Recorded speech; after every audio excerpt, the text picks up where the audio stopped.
عجیب بات ہے، حضور اکرم صلی اللہ علیہ وسلم نے ایک خبر دی، اس لیے کہ نبی کی لائی ہوئی خبریں ظاہر کے بالکل خلاف ہوں گی، نبی کی لائی ہوئی خبریں ظاہر کے بالکل خلاف ہوں گی۔ آپ نے خبر دی کہ آپ کا سفر معراج ہوا،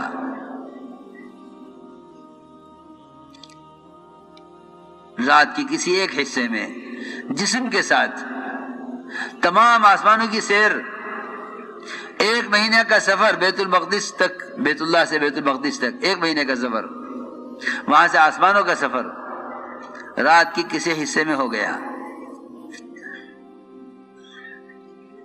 آپ نے صبح خبر کی لوگوں کو، ابو جہل کو پتہ چلا، سب سے بڑا کذاب، آپ کو جھٹلانے والا، اس کو ہی بتلایا۔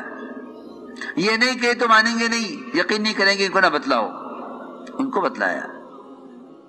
ابو بکر صدیق رضی اللہ عنہ کے بعد لوگ دوڑے ہوئے گئے کہ دیکھو تمہارے ساتھی کیا کہہ رہے ہیں۔ یہ کیا کہہ رہے ہیں کہ رات بیت المقدس کا سفر، یہاں سے ایک مہینے کا اور وہاں سے آسمانوں کا سفر۔ میں جو عرض کر رہا ہوں یہ سمجھانے کے لیے کہہ رہا ہوں کہ جتنے بھی احکام شریعت ہیں اور جتنی بھی خبریں غیب کی ہیں، ان تمام خبروں کو محمد صلی اللہ علیہ وسلم کے اعتماد پر اور آپ کی لائی ہوئی خبر کو آپ کے اعتماد پر یقینی مانا جائے، آپ کے اعتماد پر اس کو یقینی مانا جائے کہ ہاں یہ بات حق ہے۔ اگر نبی کے ساتھ سب کچھ ظاہر کے مطابق ہو تو پھر نبی کی بات پر یقین کرنا کوئی کمال نہیں ہے۔ وہ خبر دیں گے ظاہر کے خلاف، وہ خبر دیں گے ظاہر کے خلاف، تم ظاہر کے خلاف جو خبر آئے اس کو یقینی مانو نبی کے اعتماد پر کہ آپ فرما رہے ہیں اس لیے ہم مانتے ہیں۔ میرے دوستو عزیزو، یہ واقعات ایمان بالغیب سکھلانے کے لیے تھے، بلکہ حضور اکرم صلی اللہ علیہ وسلم نے اپنے صحابہ کے ایمان کا امتحان بھی لیا کہ دیکھنا یہ ہے کہ انہیں ہماری بات پر کتنا یقین ہے۔ آپ صلی اللہ علیہ وسلم نے ایک دیہاتی سے گھوڑا خریدا، فرمایا گھوڑا کتنے کا ہے؟ اس نے کہا کہ اتنے کا ہے۔ معاملہ ہو گیا، آپ گھوڑے کی قیمت دینے کے لیے آگے بڑھے، گھوڑے والا گھوڑا لے کر پیچھے تھا، آپ آگے بڑھ گئے، اس لیے کہ آپ جلدی قیمت دینا چاہتے تھے۔ لوگ ملے گھوڑے والے سے، گھوڑا بیچو گے؟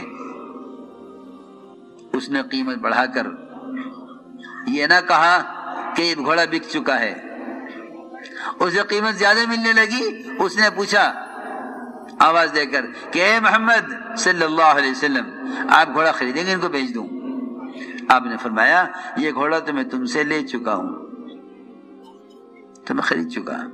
اس نے کہا نہیں، میں نے آپ کو نہیں بیچا، قسم بھی کھا لی اس نے، روایت میں واللہ ما بعتکہ، خدا کی قسم میں نے آپ کو نہیں بیچا۔ فرمایا میں تو لے چکا ہوں تم سے، معاملہ ہو چکا، میں تمہیں قیمت دے رہا ہوں۔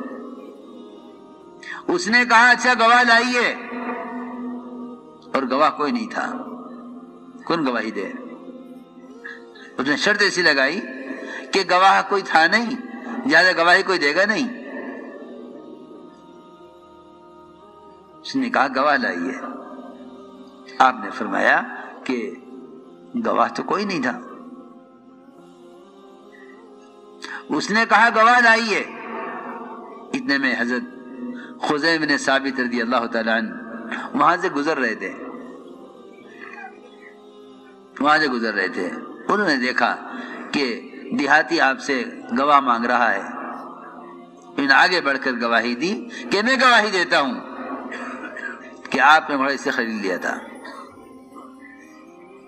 آپ نے فرمایا صحابی سے تم نے گواہی کیسے دی؟ تم نے گواہی کیسے دی ہے؟ اس سوال کا مقصد گواہی کا انکار کروانا نہیں تھا۔ اس سوال کا مقصد گواہی کا انکار کرانا نہیں تھا، اس سوال کا مقصد صحابی کے ایمان کا امتحان لینا تھا۔ دیکھو بہت ضروری بات ہے، اس سوال کا مقصد صحابی کے ایمان کا امتحان لینا تھا۔ خدا نہ کرے انکار کر دے تو کفر ہے کہ مجھے تو نہیں معلوم کہ آپ سچ کہہ رہے ہیں غلط کہہ رہے ہیں، میں تو تھا نہیں موقع پر۔ اور اگر اپنے سننے دیکھنے سے زیادہ یقین محمد صلی اللہ علیہ وسلم کی لائی ہوئی خبر کا ہے تو پھر یہ ایمان ہے۔ جواب دیا، میں کیوں نہ تصدیق کروں، میں کیوں نہ گواہی دوں۔ آپ صلی اللہ علیہ وسلم نے ہمیں عرش کی، کرسی کی، اللہ کے وجود کی، جنت و دوزخ کی خبریں دی، ہم نے اس سب کو یقینی مانا ہے۔ آپ کے کہنے پر ہم نے کچھ نہیں دیکھا، ہم کہیں آپ کے ساتھ نہیں تھے۔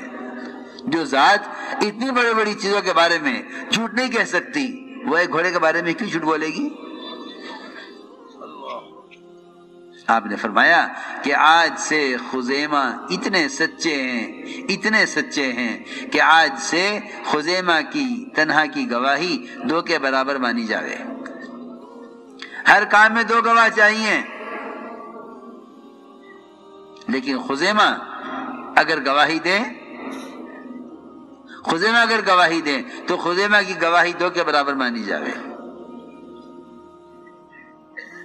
میرے دوستو عزیزو، ایمان بالغیب اس طرح سکھلایا گیا ہے، اور ایمان بالغیب کے تذکرے اب مسجدوں سے ختم ہو گئے۔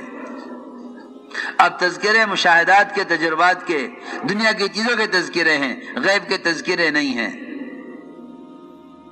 اس لیے فرمایا کہ مسجدوں میں ایمان کے حلقے قائم کرو اور یہاں کے ماحول میں لا کر ایمان بالغیب سکھلاؤ۔